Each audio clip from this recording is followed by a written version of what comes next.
What's going on, everyone? So, the Los Angeles Lakers have talked very heavily about being a development program, right? Creating a farm system in which they can kind of create that cycle. Guys move out, new guys move in, whether it's into the two-way and then two ways into the main roster, or some guys kind of leapfrog directly from South Bay into the main NBA, right? The idea and goal for the Lakers is to create this foundation to where it's all kind of one thing. Right. And it's just you kind of have this carousel of players kind of coming in and out, especially with the new CBA. You need to find cheap, young, versatile talent, guys that, can fill in a role, even if it's like bench guys, right? Or into bench guys or whatever. Even if it's a guy that's your 10th guy in the rotation, that's still good because now you can kind of put more money into the front end guys, right? You got to imagine Luka's going to get paid huge money eventually, right? If DeAndre Ayton works out, he's going to get paid. Austin Reeves is looking at 35 plus million, and that's not counting guys, like Jake LaRavia if he continues to play well and, ends up getting on his next contract and so on and so forth. Lakers end up signing some guy in free agency or, next season they end up pulling off some trade for a guy that they're going to have to pay, right? You need to be able to find those kind of diamonds in the rough. And I've talked about, right? Like, you're not going to hit on every guy. You're not going to necessarily be right most of the time, even just because, again, you're betting on guys that are in, undrafted situations or G League situations or whatever for a reason.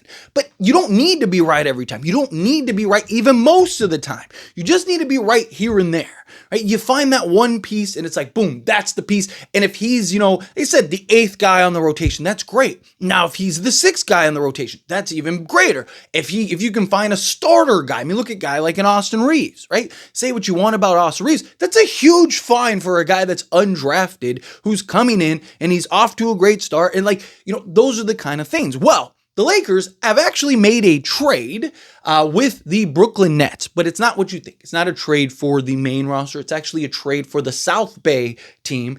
And the Lakers have traded for Drew Timme.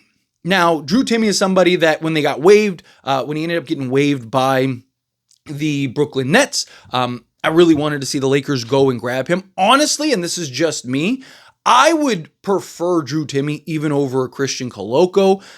I like Koloko, but I think he gives you a lot of the same stuff as Jackson Hayes. Unless the plan is to eventually get off of Jackson Hayes, but I just think Jackson Hayes he's done well as like your third big type thing. The reason I like Drew Timme is because he gives you a completely different look than what you currently have right now, right? He's a guy that can make plays in the post. He can make plays out of the post. He's a guy that's shown the ability to stretch the floor even. He's a guy that you could see being a very versatile center. He's 25 years old, right? Just turned 25 in September. So he's still young enough to where you have growth, you have upside, you have potential, right? He's a guy that actually was really good on the main roster for the Brooklyn Nets, which was a little surprising. The original plan for the Nets was to waive him, and then they were going to bring him back, right? Did a whole video on him getting waived, and even said in that video that the reports say that the plan and the intention is to bring him back. But the Lakers ended up trading a first, not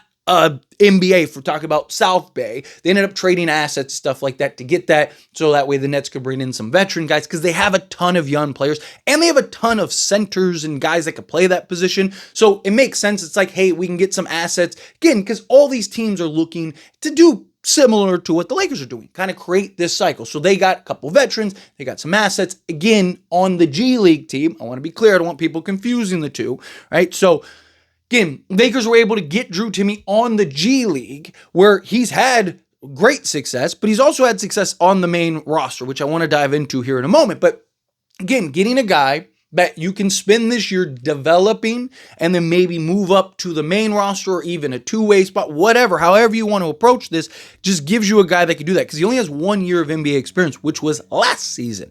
And he played limited games. So I want to be clear about that. He didn't play a ton of games for the Lakers, but he played 9 games. Right? He started in 2 of those games. He played 28.2 minutes per game. Right? Again, keep in mind, small sample size, but good signs. 11.3 field goal attempts per game, shot 44.1% from the floor. Right? And you might be thinking, well, that's not great for a big man. He shot 44.1%. Well, 4 of those attempts were from 3-point range, in which he shot 26%, which again is not great And I'm not going to sit up here and be like, yeah, but he's shown, again, the fact that he's shown the ability to stretch the floor. Also, you got to keep in mind who was on the Brooklyn Nets last year. The quality of looks, the quality of attempts are not as high as they would be with the Lakers. I'm not saying he's going to jump from, 26% to, 40%, but could he be in that like 33, 34 range? For a big man off the bench, that's good, right? For a big man off the bench, that's perfect, right? And then you look at his 2-point range. On 7.4 attempts, he shot 53.7%. And again, that's not all at the rim, around 60, I think 68.5% at around the rim, talking pick and pops, right?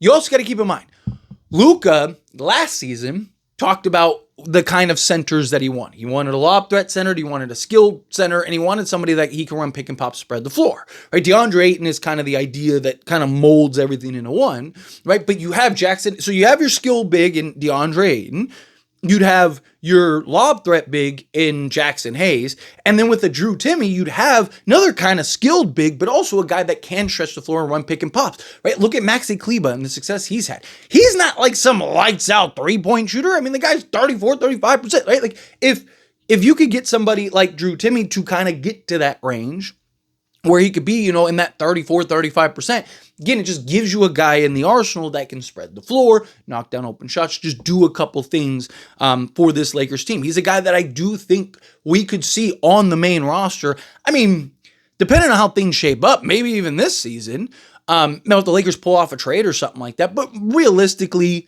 I think more likely at the earliest, maybe next season. I could see him spending time with South Bay.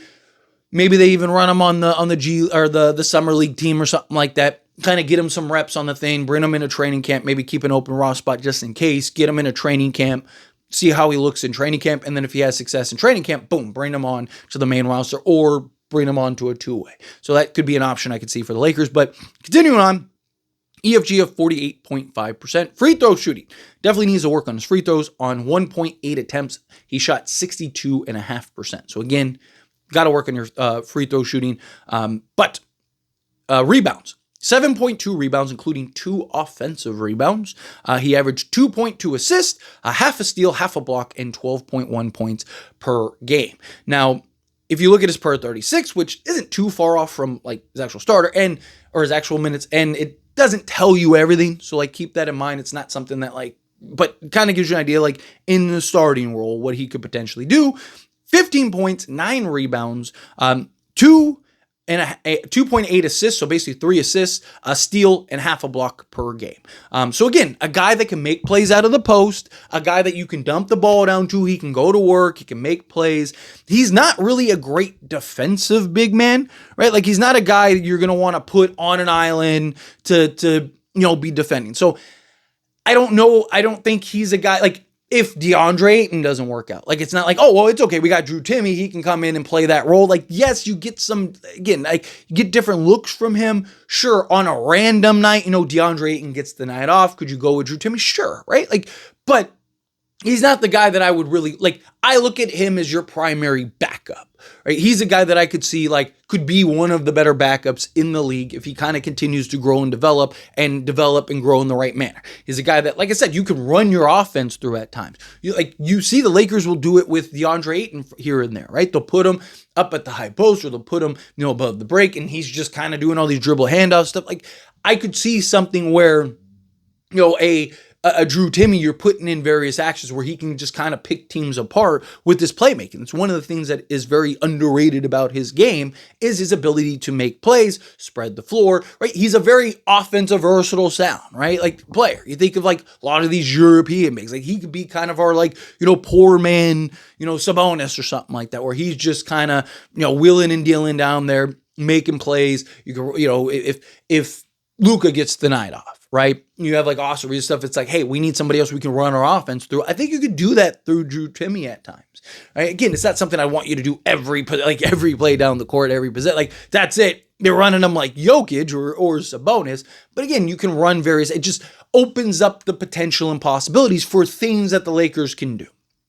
Right? It opens the door for things that the Lakers could potentially add to their offense and their versatility, and particularly off the bench. It's not like Jackson Hayes is this great defensive play. Most backup centers are not great defensively, right? There's very few that really, like a Derek Lively, he's hot and cold, whether he's starting or coming off the bench. He's a great one. Daniel Gafford's a guy, but even a guy like a Nick Richards, like he can be in spots and stuff like that, but he's not like, locking folks down. Like, he has his games, he has his moments, he has his stretches. Like he's better, right? So if you could like turn him into like, instead of Jackson Hayes and then bring in Drew Timme, so you have like that defensive lob threat, shot blocking big man, and then that, again, playmaking skilled big man, and then you have DeAndre Ayton, right? Like you think of the 2020 roster, right? You have the enforcer in Dwight Howard, you had the lob threat in JaVale McGee, and then you had your skilled big in Anthony Davis. Well, again, if you could have your skill big in DeAndre Ayton, obviously he's not Anthony Davis, but he's shown that he can be very good for us. So you give me that, and then you have, a Jackson Hayes is like your JaVale McGee type, and then a Drew Timme is not the enforcer or, defensive guy that Dwight was that season. But again, it just gives you a different look at the big men. So depending on the particular matchup, you can throw different big men, have that depth and that versatility. Like I said, Jackson Hayes gets the night off. Drew can, play 25 minutes that night. If, Ayton gets the night off, Drew can play 30 minutes that night, right? It just gives you another guy. But anyways, always, this is a discussion. I pass a question to you. Let me know your thoughts and opinions down in the comments. That being said, if you haven't liked this video, hit that like button. Helps me out. It's me enjoy these types of videos. I truly appreciate it. Not subscribe to the channel, hit that subscribe button. Turn on the bell notifications. Appreciate y'all. See you in the next one.